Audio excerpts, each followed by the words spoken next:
He lied and used fake documents to secure the interview with my mother, making lurid false claims about the royal family, claims that preyed on her fears and deepened her paranoia. It was meant to be an evening of glittering gowns, gilded chandeliers, and whispered diplomacy.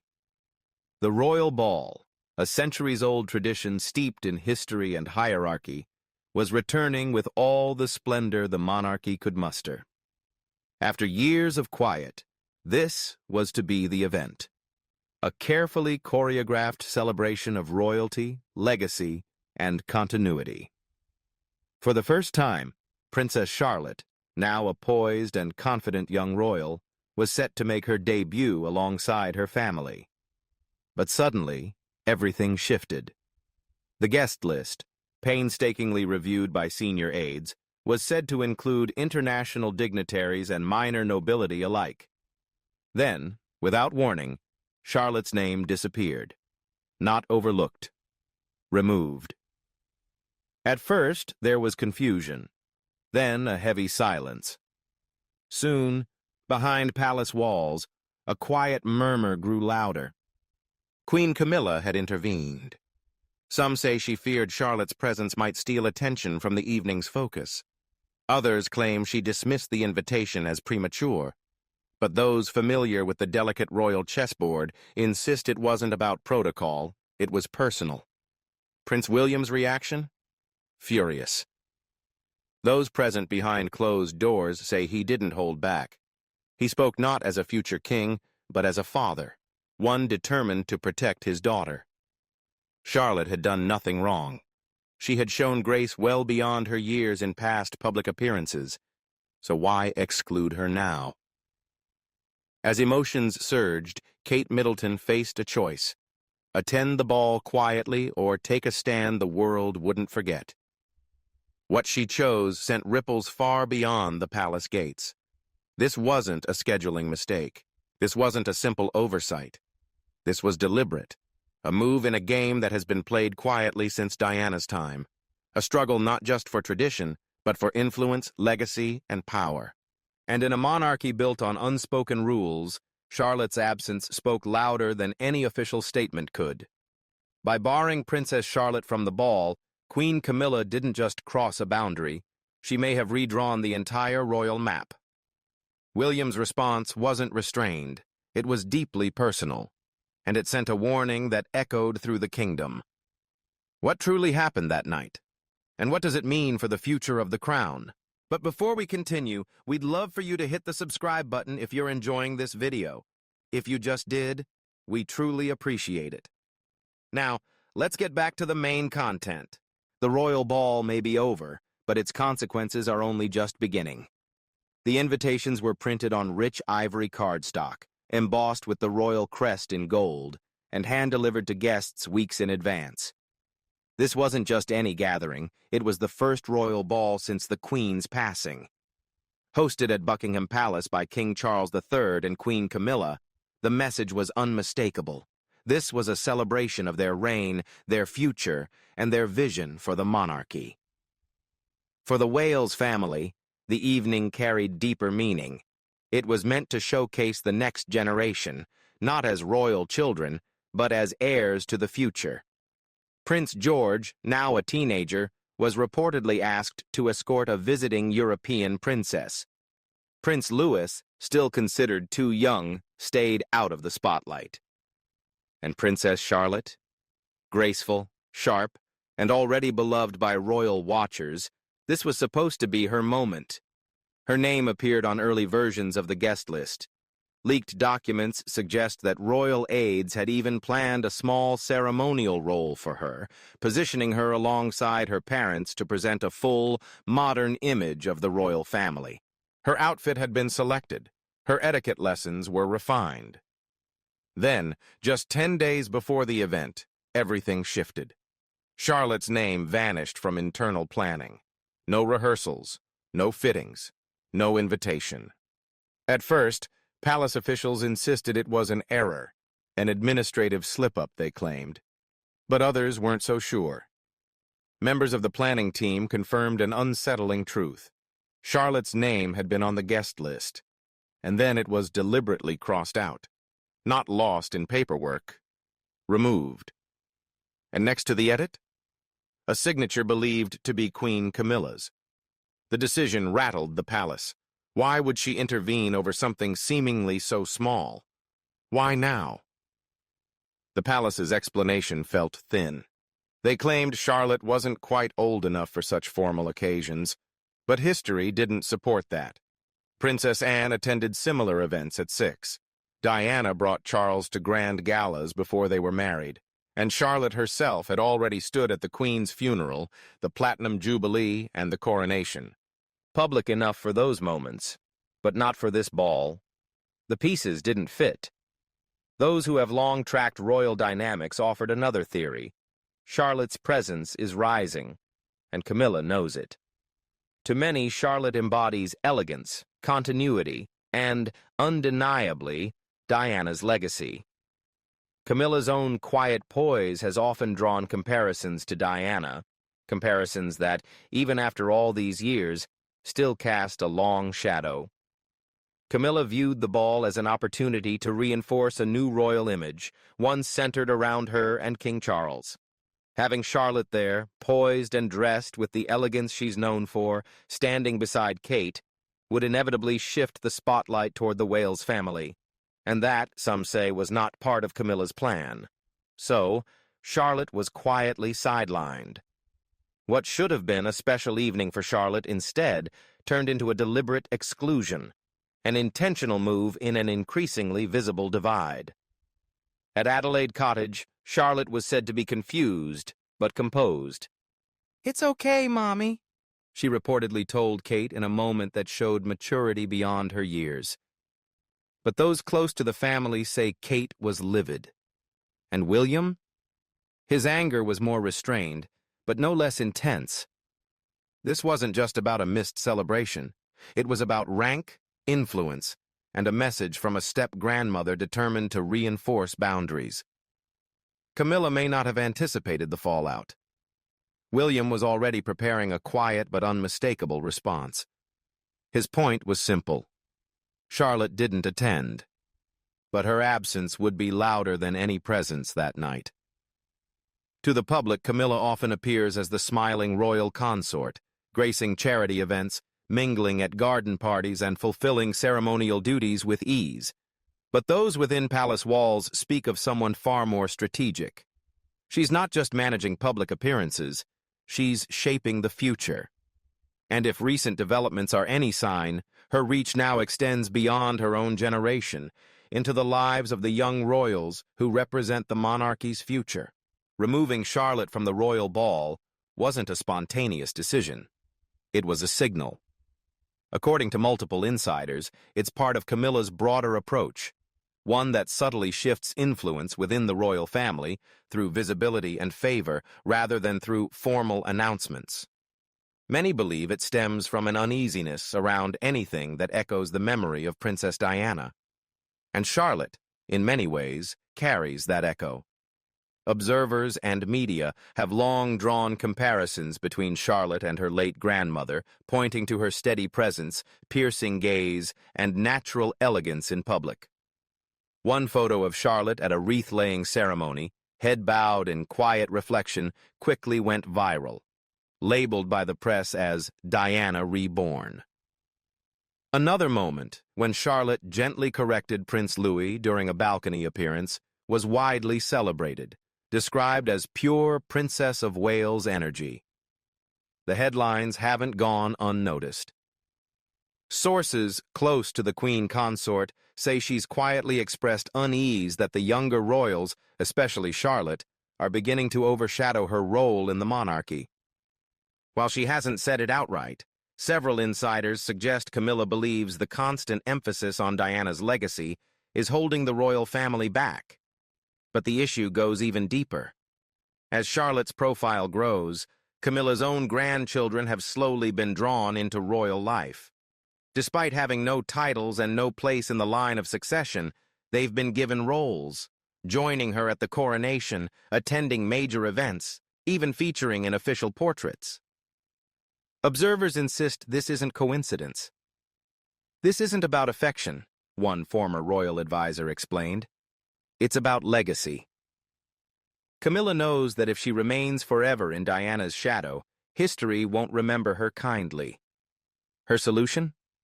Raise the visibility of her own grandchildren while quietly diminishing the spotlight on William and Kate's children, especially Charlotte. But there's a problem. The public isn't buying it.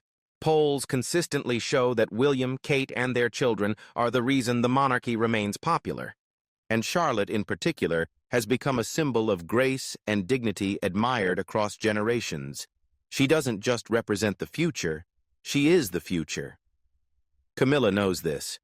When she crossed Charlotte's name off the guest list for the royal ball, it wasn't just about protocol. It was an attempt to dim a light that had already begun to shine brighter than hers. What she didn't anticipate was how fiercely William and Kate would protect that light, or how the British public, still devoted to Diana's memory, would see through the maneuver instantly. When Prince William learned Charlotte would not be attending, sources say his reaction was immediate. The calm, measured heir to the throne vanished, replaced by a father who was livid. This wasn't about royal appearances or ceremony. This was about his daughter, and a line that had been crossed. According to Kensington Palace insiders, William was briefed late one evening. At first he thought it was a mistake. "Charlotte's not on the list?" he reportedly asked, scanning the guest briefing. But as aides explained who had made the decision, the mood in the room shifted. William stood. He didn't shout, they say, but his words were sharp, cold. Disgust, after all, can cut deeper than anger. "This is petty," he reportedly said, pacing, "and completely unacceptable." Within hours, William arranged a private meeting with King Charles and Queen Camilla. Officially, it was about the ball's schedule. In reality, it was a confrontation. Staff outside the study heard raised voices. William, usually the diplomat, wasn't holding back. He wasn't speaking as the Prince of Wales. He was speaking as a father, watching his daughter suffer because of palace politics. "What message does this send?" he demanded. "So, my daughter is less royal than yours. Less welcome in the castle that will one day be hers." According to palace insiders, Queen Camilla offered a carefully rehearsed defense. She argued that the ball was intended for adults only, that Charlotte simply wasn't old enough to be part of that world. But William didn't believe it, especially when George was still invited, and Camilla's own grandchildren, who hold no titles and have no official royal standing, were prominently included. The double standard was impossible to ignore, and to William it felt painfully familiar, echoing the struggles of his own childhood. He had watched his mother, Diana, be excluded, sidelined, and humiliated, forced to smile through it all. He knew exactly what quiet royal revenge looked like. Now he was watching history repeat itself, only this time it was his child, and he vowed it would stop. During the tense meeting, William reportedly told them, "If Charlotte's not welcome, neither are we." It wasn't a threat. It was a promise. He was ready to pull out of the event entirely, even if it damaged the crown's image. King Charles, caught between his wife and his son, stayed silent. After the meeting, William returned home and sat with Charlotte. Gently, he told her she wouldn't be attending after all. Charlotte, always composed, simply nodded. "That's okay, Papa," she said softly. But William saw it, the flicker of hurt in her eyes, the same look he'd seen in Diana's too many times. And in that moment, his anger hardened into resolve. This wasn't just about one ball. This was about a pattern. And if the monarchy thought it could quietly sideline William and Kate's children without consequence, it had underestimated their father. The royal ball arrived with all the grandeur Buckingham Palace could summon. Carriages gleamed, velvet robes swept across marble floors. Flashbulbs lit up the courtyard like the premiere of a royal film. The guest list was finalized. The seating chart was set. The red carpet rolled out. But one name remained louder in absence than anyone's presence: Princess Charlotte. Her absence wasn't forgotten, and Catherine, the Princess of Wales, made sure of it. When Kate stepped out of the royal carriage that night, she didn't need a speech to make her statement. Her dress did it for her. Midnight blue, understated yet commanding. But it was the necklace that stole the night. Around her neck hung Diana's iconic sapphire, the same necklace Diana once used to reclaim her voice after Charles's betrayal. It wasn't just jewelry. It was a declaration. Royal watchers understood immediately. Diana had worn it at one of her most unforgettable post-divorce appearances, a symbol of defiance and independence. Kate chose it that night for a reason. It wasn't an accessory. It was a message, a silent challenge wrapped in royal gems. Before Kate even reached the grand staircase, whispers rippled through the palace. Senior courtiers quickly noticed the tension, or rather, the lack of warmth, between Kate and Camilla. On past occasions, Kate had played the gracious daughter-in-law, offering polite nods and lingering smiles. But not this time. There were no lingering glances, no quiet courtesies. If they spoke at all, the exchange was described as colder than chilled champagne. Kate didn't need an open confrontation. Her silence spoke volumes. Throughout the evening, she moved through the ballroom with her usual grace, but those who paid attention could see it. Her smile was tight. Her eyes scanned the room, searching for allies. At one point, she was seen speaking with a visiting dignitary who had brought his teenage daughter, a subtle reminder of what this night might have meant for Charlotte. As cameras documented every detail, journalists began connecting the dots. "Where's Princess Charlotte?" became the question on social media. By night's end, hashtags like #WhereIsCharlotte and #CamillaGate were trending. The public wasn't just noticing, they were taking sides. And they weren't siding with Camilla. By the end of the ball, it was clear. The Queen Consort's attempt to shape the narrative had failed. Camilla may have engineered Charlotte's absence, but Kate walked away with the sympathy, the elegance, and, most importantly, the headlines. Palace aides later called Kate's demeanor measured defiance. She didn't protest. She didn't stage a scene. But she didn't play along either. Her loyalty was to her daughter. And with Diana's sapphire necklace gleaming against her midnight blue gown, she reminded everyone in that ballroom, and millions watching around the world, that some legacies cannot be erased, no matter how hard anyone tries. Camilla might have erased Charlotte's name from the guest list, but Kate rewrote the story. Because when a mother defends her child, centuries of royal protocol can be undone without a single word spoken. By morning, the royal ball itself was no longer the main story. The silk gowns, the diamond tiaras, the staged handshakes. They all faded. What remained was one piercing question. Where was Princess Charlotte? It started with quiet murmurs online. People posted photos from the event, scouring every shot for a glimpse of the little princess. But as more images surfaced, the truth became undeniable. Charlotte wasn't there, and people were furious. Hashtags like #where is Charlotte, #Charlotte snubbed, and #not my queen exploded across platforms in the UK, the US, and Australia. Memes flooded timelines comparing the inclusion of Camilla's grandchildren to Charlotte's absence. Camilla's grandkids aren't even royal, one user wrote. So why are they front and center while the king's granddaughter is left at home? The backlash didn't stop there. TikTok creators began drawing painful comparisons between Diana's isolation in the 1990s and Charlotte's recent exclusion, suggesting history was repeating itself. History repeats itself, one viral video declared, racking up more than 2 million views in under 24 hours. Another simply stated, Diana was erased.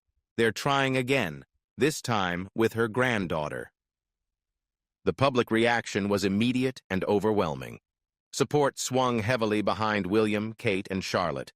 Comments poured in across royal social media accounts, praising Kate's silent defiance and condemning what they saw as blatant favoritism from the palace. Kate didn't need to say a word. One widely shared post summed it up perfectly. She walked in wearing Diana's choker, and we heard everything. For years, the monarchy had worked to rebuild public trust after decades of scandal. But now, with just one missing name on an invitation list, that fragile trust was cracking, and all eyes turned to the woman seated beside the king. Queen Camilla, who had long cultivated an image as the softer, more approachable consort, suddenly found herself in the center of a digital firestorm. For years, she had tightly managed her public persona, but Diana's legacy still lingered, and Charlotte, whether by chance or design, had become a living symbol of that legacy. Insiders say Camilla was deeply shaken by the backlash. What she likely thought was a quiet, behind-the-scenes decision had erupted into a full-blown PR disaster. Even tabloids that typically shielded her were forced to acknowledge the public outrage. And then came the BBC. Normally cautious with its royal coverage, it aired a segment bluntly titled, "Was Princess Charlotte Snubbed? Palace Faces Backlash Over Guest List." In an effort to calm the storm, Buckingham Palace released a short statement insisting that Charlotte's absence was consistent with long-standing royal protocol about age-appropriate appearances. But the explanation didn't land. Not when Camilla's own grandchildren, who aren't even royals, had been seen enjoying every moment of the ball. Behind palace walls, advisors scrambled to control the narrative, rushing to push out flattering features in sympathetic publications. It didn't matter. The damage was done. Because this wasn't just about one child missing one ball. People saw a pattern of exclusion, of silence, of women quietly removed from the royal stage when their presence became inconvenient. And in that moment, Camilla lost hold of the narrative in a world where perception is everything.